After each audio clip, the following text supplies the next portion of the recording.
adventurers, welcome to this recap of session number 12 of Iron Kingdom's All Worlds Stage. So last we left off, the players were gonna face Blackheart Thornsoul.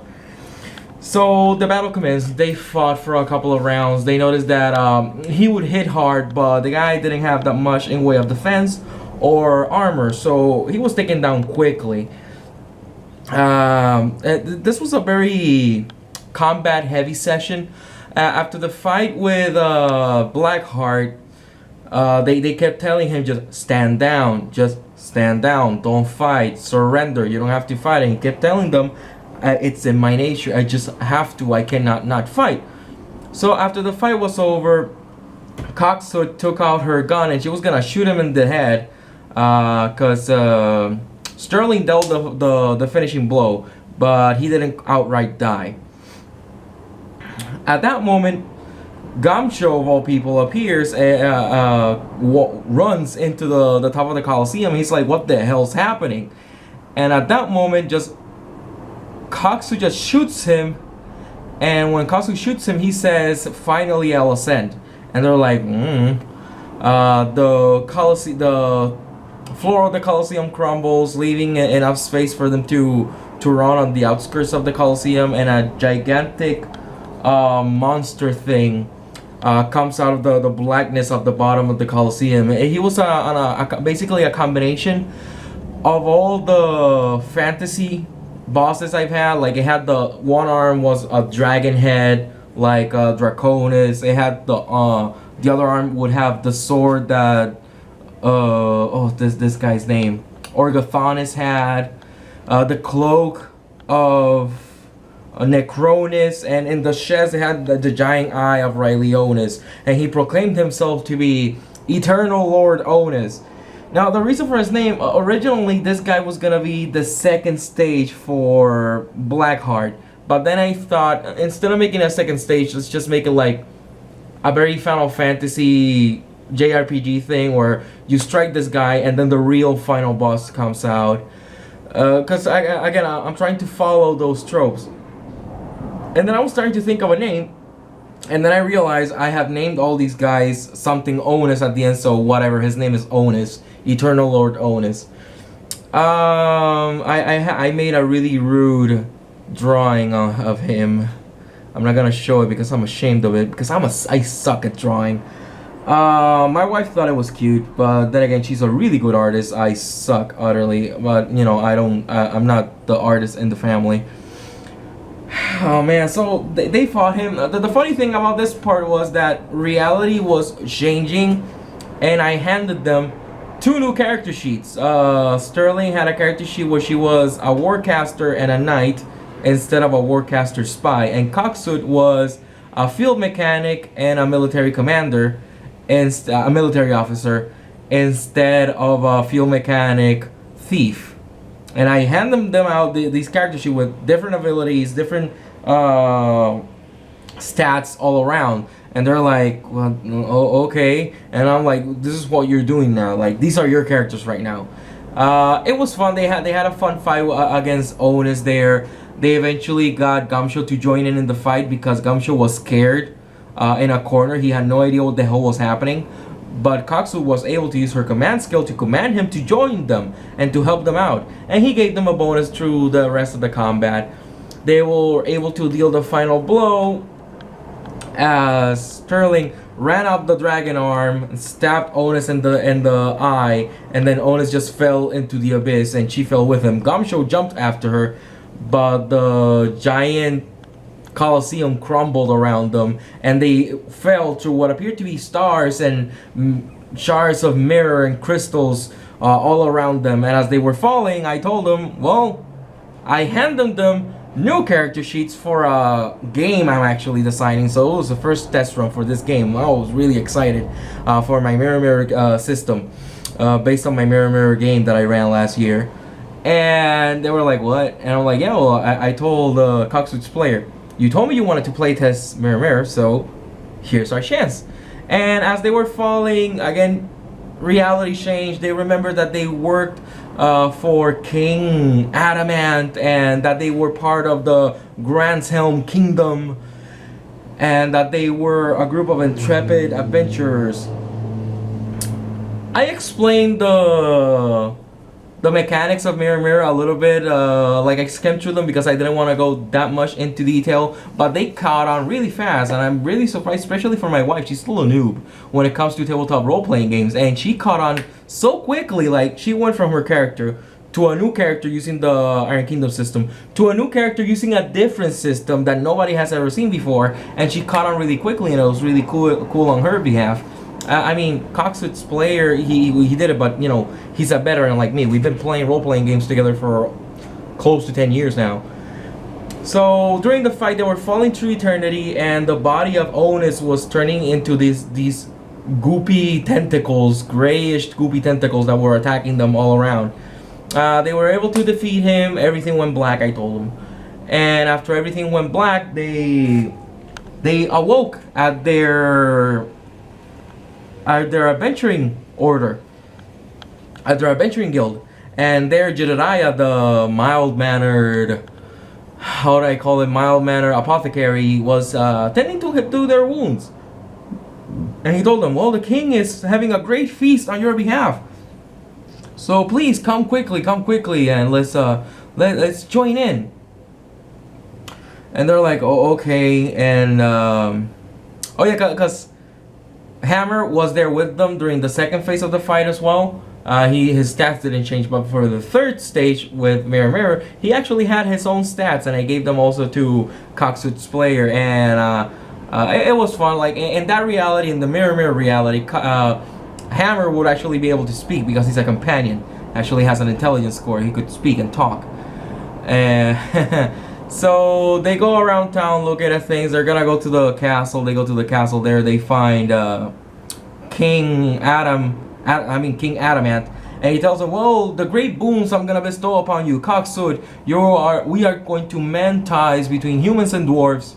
And dwarves are always going to be welcome in Granshelm, and you are going to be their ambassador, the ambassador between dwarves and humans. And she said, I asked for nothing else. And then he turns to Goodall, Miss Goodall, because they don't call her Sterling here, Miss Goodall. Oh, and you, what you've always wanted, I was going to say daughter, my son's hand in marriage. And there she saw Adamant with a bunch of ruffles, very thick flowing hair with a rapier, poofy pants and everything, holding a rose, and gives it to her. And they're gonna have a ball at night. They have a ball. They dance. I actually put the waltz song from Final Fantasy VIII, where Squall and Rinoa are dancing. My wife found that to be really fun. She likes that game a lot. I don't know why. It's because she's a woman. Hate Final Fantasy VIII. Anyways, then you know she was dancing with Adam, and Adam was saying like, oh yeah, that I am I'm such a great swordsman, such and such, and I always win my fights. And she's like, oh, but you're gonna let me travel as well, right, and adventure and kill monsters with you? And he said, no, not at all. I will protect you. And she says, just you? And he says, no, just me. When we fight, it's just gonna be me, them, and my guards defending you. Making an allusion to the just you, me, and my guards from Robin Hood Men in Tights. I love that movie. And then she says, surely you're gonna let me travel with you. And my word, like Coxwood's player said, she threw it down the center. And I could not help but just knock it off the park. She said, surely you're gonna let me travel with you. And he responded, no, you shall not. And don't call me Shirley. Everybody at the table lost their collective shit at that moment, because that joke was so perfect at that moment. If you don't know, it's the joke in Airplane when somebody says, surely you can't be serious. I am serious. And don't call me Shirley. So it just happened right at the moment, and Cox's player was like, I understand, you just, it would have been a shame for you not to have made the joke. And my wife was just almost on the floor laughing. While this was happening, Coxu was running around. She wanted to leave the ball early because she didn't want to stay with humans a lot. I like the fact that he played his new character as a stereotypical dwarf that doesn't like human company, so that was really cool. On the way, she notices that one of the patrons there at the ball has a golden pocket watch. And I tell him, something in you wants to steal it. Not because you like stealing, but just because you know you can. And there, I start making allusions to their original lives in Iron Kingdoms, and their skills actually, even though their personalities are not like the ones in Iron Kingdoms, their skills were very representative of the one in Iron Kingdoms, because Coxwood had a lot of sneaking and stealth, disable device, sleight of hand, and Sterling would have disguise and a lot of persuasion skills, and he was able to steal it really, really well. And I tell him, you have no idea you have this capability in you. Coxwood leaves. She goes to think a bit about what's happening. She goes to a balcony. She sneaks through the entire castle, notices that nobody noticed her, which also surprised her because usually dwarves are very abrasive, not sneaky. Then, after that, oh, what's the word? Yeah, she notices a black elf climbing a tower of the castle. She goes to meet him and puts her crossbow, because she doesn't have a gun here. She puts his crossbow to his face. It's like, what are you doing? And I tell her, you notice it's a drow elf. But this guy seems very, very familiar. You have certain flashes of having sex with this guy. She's like, ah. And it's Volnut, and he tells her, you have to come with me to Schmetterlings, the bar. We have to go there. We have to talk to Gumshoe. She's like, who? Just please, get Sterling, Goodall, and come here. We need to talk. So he leaves.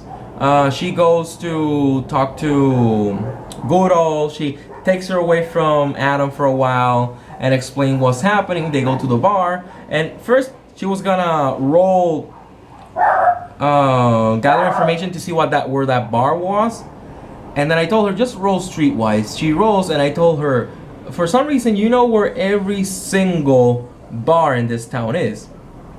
Something that a dwarf of your stature wouldn't know. And she's like, oh, okay. Oh man, then they go to the bar. They meet up with Gumshoe and Volnut, and they explain everything that's been happening. They explain their actual lives, and they tell them, let's get out of the town as far as we can, and hopefully your memories will come back. Then they start leaving town, and then a carriage that's written on the side sanatorium appears, and a man wearing a white coat tells them, oh, these two escaped from the sanatorium. They're very dangerous and crazy criminals. We have to take them in. And they're like, no, well, they're under our custody. And they're like, no, we have to take them in. And here's where my campaign just went down the shithole.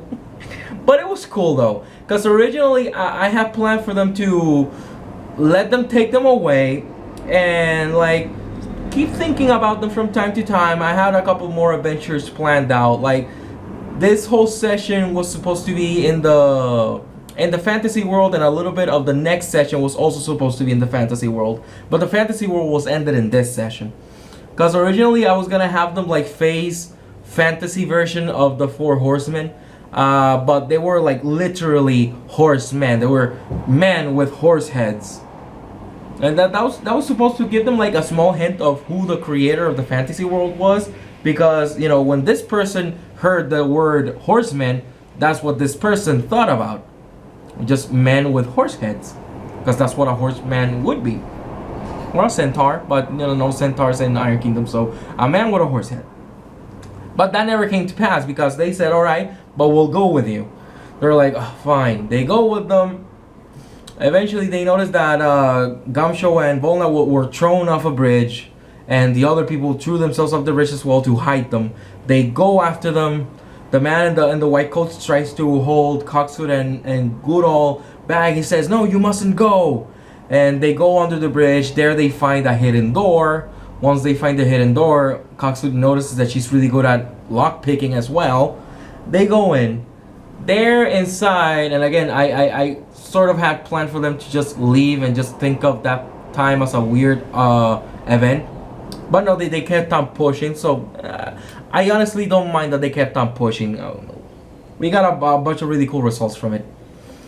Once they were in, they disable a couple of traps. They meet up against a horde of orderlies that they fight. They beat the first wave in the first turn, so I just made up a second one. I had none of this planned, by the way. The whole cave under the bridge, I had none of this planned. That wasn't a spur in the moment thing, because again, they completely like threw my game out the window. But the old saying goes, no plot ever survives an encounter with the PCs.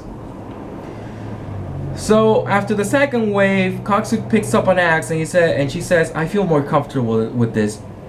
They go down the last hall, and a giant dragon head just pops out of the hallway, and they're fighting a boss fight against a dragon head up to here with the neck. They're fighting it. It was a very entertaining fight. It was fun. They use a lot of their abilities that they have in the mirror system. They beat it. It like disintegrates like in a Final Fantasy game, and they're like, huh. Oh, I like the way they rationalized it. Well, it's a fire dragon, so it died, it turned into ash and disappeared. Alright, let's go. They go to the last hall, and in the last room they see these small cages, torture cages, with one with Gumshoe and one with Bolnut, and they're like being all contorted in there. In the middle they see the man in the white coat, and he tells them, just leave, please leave, and he starts talking to them. Eventually his coat turns black and his fingernails get black, and they realize this guy reminds us a lot of Blackheart. And he eventually explains, if these two are alive, I'm going to die, because this world exists for you two, and because this world exists, I can exist, because I'm the villain of this world. But if they're here, you're gonna keep remembering them, and if you remember them too much, the world will disappear and I will disappear with the world. So this guy is a creation of the writer, but sadly he was cursed with a conscience. You know, he can actually think for himself. He does not follow a strict script, even though that he has to be a villain. Because they asked him, why didn't you just kill them? Why didn't you just kill Gumshoe and Volna when you had the chance while we were running in here? He says, I couldn't kill them. I needed to kill them in front of you. Or at least I needed you to know that I was going to kill them, because there was nothing else I could do. I tried, but I couldn't. I really tried. But I'm a villain in this story, and I have to do villainous things. And a stroke of genius at that point. They're like, we want to, Coxwood says, I want to say something to Goodall, but I don't want him to hear us.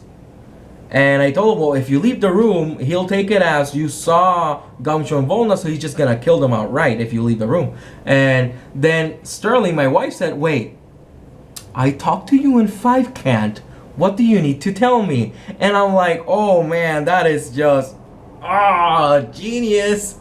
Oh man, like me as a game master, I got so giddy because I didn't think of that at the moment. And I said, you know what? No, yeah, they still know, they've been recovering their memories from the original life. So yeah, they still know 5 Cant. They start talking among themselves how they're gonna beat this guy.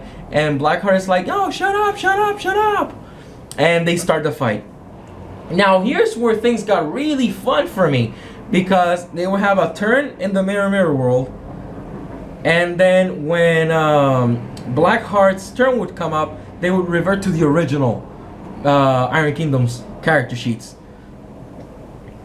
and they would fight him there. Then after that turn, they would turn into the second Iron Kingdom character sheets with the alternate career combinations. And after that, they would go back to the mirror character sheets. So they were playing all 3 character sheets one right after another. And again, I am so proud of my wife, because she's still a newbie, but she barely had any difficulty switching out from her characters that much, because when our kingdoms would come up, she would be like 2d6, right? Okay, blah. And then when Mirror would come up, she would be like 3d6s, right? Yeah, blah. And that was so cool to see her just catch on to, like, I honest to goodness am so proud of my wife right now, because again, Cox's player, he knows I'm a really weird game master. I like to mix it up a lot. And again, I've been playing with this guy for 10 years. The guy is a pro. He's really fast at catching up on rules. But to see my wife being able to do that so seamlessly, like, oh man, I fell in love with her again. Oh man, it's just, oh, sorry. I just got a little flustered right now. Which explains what we did later that night. Anyways, I love you, honey. So we have that fight. And Kaksu tells me I don't want to kill him. I want to knock him out. And I have a long-standing house rule that if you want to knock someone out and not kill them, you just tell me. I don't like the -4 penalty to deal non-lethal damage. I don't and stuff like that, or taking a special ability to knock people out. I think if you're a good enough fighter, you know how to knock people down without killing them. Done and done. So I always tell my players, if you want to knock someone out and not kill them, just let me know. Except with magic. That's where I draw the line. If you want to knock someone out with magic, pick a meta magic feat or some magic that can actually knock people out. Because, you know, I shoot a fireball at you, that shit's lethal. There's no way to make that non-lethal. You know, there's no non-lethal ordinance here. So they knock they first knock out the one from the original Iron Kingdoms, then they knock out the one from the second Iron Kingdoms reality, and then they knock out the one from Mirror. It was really, it's probably one of the best fights I've ever DM'd. Probably one of the most fun fights I've ever DM'd before, because the one from Mirror, the Blackheart from Mirror, he would do a lot of crazy Final Fantasy-esque movement and attacks. The one from the original Iron Kingdoms would just have a sword and be able to attack them twice. The one from the Fantasy Iron Kingdoms, the second Iron Kingdoms, he would have a Stormglaive. He would just shoot them with Stormglaive bolts. That's how he would do it. It's like, crap. So after they beat him, they knock them out. They go further away from the town. Eventually, he comes to Gumshoe. Gumshoe grabs Sterling. He says, "You know, the reason I did all of this, it's because I really wanted to tell you I love you, and I really want you to marry me. So what's your answer?" And she's like, I told her at that moment, all your memories flowed back to you. And she tells him, well, I think I already gave you the answer to that, didn't I? And he says, yeah, but you asked me to kneel down, and I really wanted to make sure that we were on the same level. And she's like, oh, don't worry, we are. And then the Volna Denise turns to the dwarf and tells her, you know, you are like the most amazing individual I have ever met. Starts like filling her with a lot of sweet words that, you know, you're the greatest adventurer I've ever met. I really look up to all the dwarves. That's why I like the dwarves so much. And she's like, oh, no problem. And then I told her, and at that moment, he just grabs you by the cheeks and he plants a kiss on you. She's like, what? And I told her, at that moment, all your memories of this guy flood back. And she's like, ah! When she points him at him with her gun, and he says, don't ever. I am grateful, but don't ever do that again. And he says, I love you. Oh man, poor guy doesn't get a break. At that point, Blackheart comes to, and he's like, oh, I can see the world disappearing already. Just put me down. And Cox was like, you're not gonna escape. And it's like, no reason to anymore. And he looks up at the sky and he says, you know what I'm going to miss the most is the open sky. That's what I'm gonna miss the most, because it's just, you look at that vastness and you have no idea how big the world truly is. And then I tell him with tears in his eye, he turns to you and says, all in all, I want to thank you, because you showed me what it is to feel sadness, anger, happiness, pain. You made me feel all those things, so I am very grateful for the little time we spent trying to kill each other. And I hope you will never forget me. And they're like, no, we won't forget you. Like, we'll find a way to make you real. And he's like, oh, it's just not how the world is made. And Katsu like is going to slap him to tell him just snap out of it. Just her hand just passes right through him, and I told him, you see like the world around you disappearing, and you see the town of the city of Grandselm appearing, and he just completely disappears. And they're like, oh, what the hell? Then they come up with this idea. Let's go to Adamant Estate and let's talk to Adamant, because Adamant was king in that fantasy world. So let's talk to him. Maybe he remembers something. And on the way there, they meet Michelle O'Hara, the mayor. She's there with a warrant, claiming all the things they've done as their thieves guild, and they have to go to jail. They see a Justicar. Yeah, I think that's the word. There's a Justicar there telling them, oh, I'm gonna put all of you through a trial.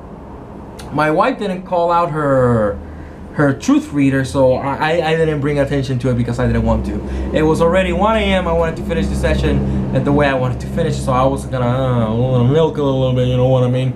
I was gonna milk it a little bit. So they get in the carriage, they're like, well, so we're all gonna be sent into trial. And he says, yes, you two and the mayor's gonna be sent into trial because you claim that she's part of the Four Horsemen. So they go, eventually go into a big building. There, the door to the carriage opens. A bunch of policemen get into the carriage, and they take Moira Sterling. They strip her from her gear. They give her prisoner overalls, and they throw her inside of a jail cell. They do the same with Cox. Cox was like, hey, I can take off my own clothing. I'll go peacefully. And they rough her up anyways. Blah, blah, blah, blah. Throw her in a jail cell. They leave. And then Cox says, you know what? I think this is going to be my catchphrase from now on. Boss, I blame you, because it was Sterling's idea to go with the Justicar and not make any problem about it. Well, however, they were surrounded by like 30 people, so the end result was gonna be the same thing. And I really didn't want to roll combat again just for them to be knocked out. They find out that Donovan Cage, the ex-Fourth Horseman, is there, and he's like, oh, no way to escape from here, but if you have a way to get out, I want in. So they started like making plans to get out of the jail cell, and that's where we left the campaign, the session. Next session, they're gonna try to escape the Tumbleweed is the name of this the name that this prison is known by. And after that, I imagine they're gonna go kill Michelle O'Hara, because basically that's what we have left. Michelle O'Hara and then the two final bosses. Ooh. Let's see what that'll be. I hope the players are noticing that every time they try to go to Adamant Estate, something's happening. It's like something's trying to hold them from going there. Fun times. So basically, three more sessions until we're done. Oh yeah. Thanks for joining me today in this recap of this campaign, of this session. Thanks for watching. I'll see you guys hopefully next week. And if you got to the end of this video, so I know you got to the end of the video, write down in the comment section, no you are not, and don't call me Shirley. And I'll see you guys next time. Remember, rule number 1, always have fun.